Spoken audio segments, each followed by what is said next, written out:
I probably should have been fired because they laid off everyone else and I had somehow kept my job. I just looked around and people were having a moment. And that moment, it wasn't about my hotel. Attention is everything. And it's getting harder and harder to get people's attention. They're getting bombarded through everything. Someone probably still remembers that to this day. Like, yo, you remember that girl in the lavender power suit? You remember her? Yeah. Right. So someone still remembers. This may sound crazy, but I think now people are more open to creativity and clever antics than they ever have before because they can't remember how it used to be done, right? So a lot of people would say, well, that's just not how we do it.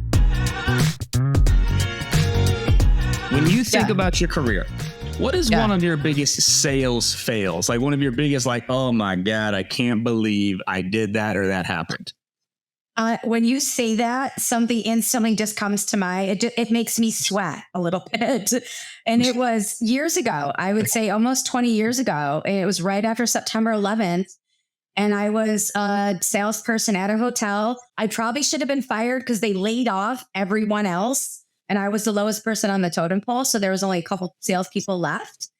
And it was, the first or second quarter of 2002. And I had somehow kept my job by working with government groups and working with the military, because those are the only people that were actually using hotels and traveling at that time. No one else was allowed to travel, or they were, but they were on all the different terror alerts. And I aligned with the people that were coming home from deployment. I got wind that there was an aircraft carrier that was coming back into town. And I was like, well, our hotel needs to be a part of that. We need to be visible. We need to show we support the community. So I started attending all these meetings with all these military spouses for the homecoming day. And I was an a-hole. Like all of these people, their whole worlds, right? Like they've gained weight, they've lost weight, they've fallen out of love with their partner. Some of them had kids while their partners were gone. The world had changed. Our country was at war. And these people were coming back. And there I was, like, here, let me tell you about my hotel. And they looked at me like I was crazy. I was obsessed with the placement of the table, obsessed with where the signage would be, all that stupid stuff. And then I couldn't figure out why they thought I was crazy until the day of. And then I arrived at that dock with my perfectly placed table and my just casual corner suit. I think it was like a lavender casual corner suit, my super cheap pumps. And I had my, I was ready to go with my little pastries, my business cards. And I just looked around and people were having a moment. And that moment, it wasn't about my hotel. And so, the ship pulled in and it was 1,000 or so service people saluting, and they were staring in the distance. And It's a Beautiful Day by U2 was playing. So as the ship got closer and closer, I felt that energy of like, okay, Mandi, you were a jerk. And this isn't about you, and you technically don't belong there. So you're just going to hand out some pastries, and people might think that you work for the bake shop on the Navy base, and that's fine. If they ask for a business card, give you one. But that was like what I realized the value of a good business bedside manner. And I didn't have one in that moment. And I think ever since then, and this was almost 20 years ago, but ever since then, I feel like I'm catching up and trying to repair that and trying to never do that again. I would say that was, and I still regret that. Like I still regret how I made those people feel in that moment, because I just had blind ambition, and we've all done that before. But I would think that's probably one of my bigger fails that I keep trying to regain my footing on, for sure. Mm-hmm. And what I love at the end of that, right? Because what do they say? Like, technically it's not a failure as long as you've learned something. Right. And it sounds like you've learned from it, right? Which is the key to growth and the key to really, improvement in life in general, which is what I think is fun to dive into. The topic today is around like being different, right? Of like, and how to be different, how to stand out in a good way, right? Not just the lavender suit at, like a coming home party, but like how to stand out in a good way. Because we know in sales, attention is everything. And it's getting harder and harder to get people's attention. They're getting bombarded through everything. So when I pinged you and said, what topic? And you mentioned differentiation. Why? Like, why was that like, ooh, this is what I want to talk about today? A couple things. So one, I have a lifetime of selling. So after a while, you get bored and you just want to try something different. And I want to hear what other people are doing. But on the other side, I'm a buyer now, and I've been in the buying role for about 12 years. And so I interact with a ton of salespeople who are just, they're doing the same thing over and over. They're regurgitating the same questions over and over and over again.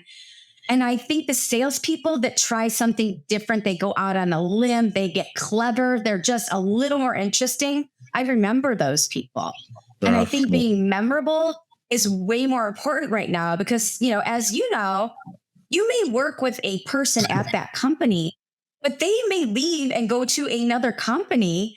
And a lot of times that relationship travels with the person. It doesn't travel with the company. So you want to be a memorable business person no matter what you do. I think about during COVID, I put "how are you" away. I threw that question in the drawer and I replaced it. I swapped it out with "what made you laugh this week?" Because we all know how we were back then, right? We were tired, fearful, confused, all these things. So let's put the boring stuff away and replace it. So I really want to challenge people to think about, what are you currently doing? And what can you swap it out with something more clever and more memorable? Mm-hmm. And I love that. I wrote this down as you were talking. I was like, if before or at this point for every salesperson afterwards, if you ask the question, why was I memorable?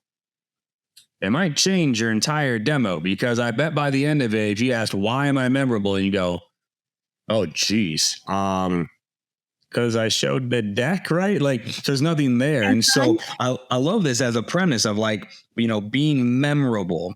So let's go a layer deeper here, right? Because the real, juice of this show, I think why people tune in is because we get into the how of things, right? Of how do you become memorable? And this is almost like a split question, right? How, but also how do you do it the right way? Because there's a lot of big ways to be memorable that maybe aren't the right ways to be memorable. So talk about I was memorable at the ship docks that day. Right. Someone probably still remembers that to this day. Like, you remember that girl in the lavender power suit? You remember her? Yeah. Right. So someone still remembers, but how do we let's get into this a little bit. How do we become memorable? And how do we do it the right way? I'll give you an example. So a client ghosts you, and what do most salespeople do? They just keep sending emails. They keep placing calls. They keep bumping people on LinkedIn or over social media channels, right?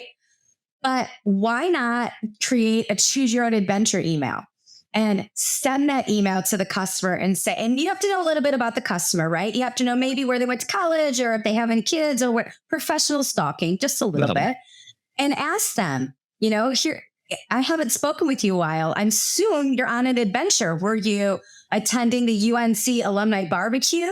Were you on vacation with your kids? Or have you been thinking, and it's A, B, or C, multiple choice, or C, you've been thinking about my proposal. I'm on the back burner for now, but you'll get to me as soon as you come up for air. Whichever the option, let me know, and I'm here for you when you need me. That return ratio on that is so awesome. I would say 85% of the people that you haven't heard from, choose your own adventure email is a great, memorable way to get a customer to call you back or email you back.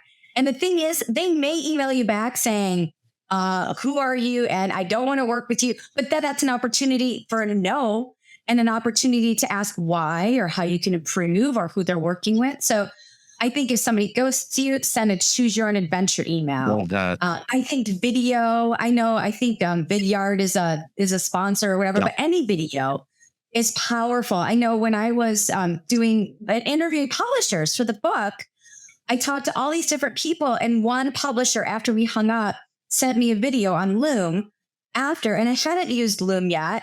And I thought, well, that's kind of cool. It was hey, Mandi, great to talk to you. Here are 2 or 3 things I picked up from our conversation. Have a great day. A follow-up video is awesome. And then take that a step further. For holidays this past year, Omicron had kind of hit us, right? I didn't send my customers a whole bunch of stuff because none of them were at their offices anymore. And so I wrote a holiday haiku.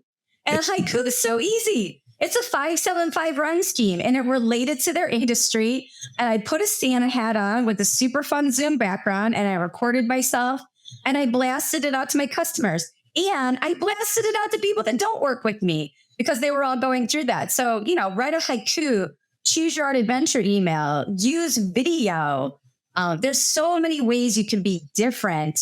And people now, I really believe this, and this may sound crazy, but I think now people are more open to creativity and clever antics than they ever had before because they can't remember how it used to be done, right? So a lot of people would say, well, that's just not how we do it. It's like, cool story, bro. But we're in a situation where we're all doing things differently. So like use this window, capitalize on this window now to be creative.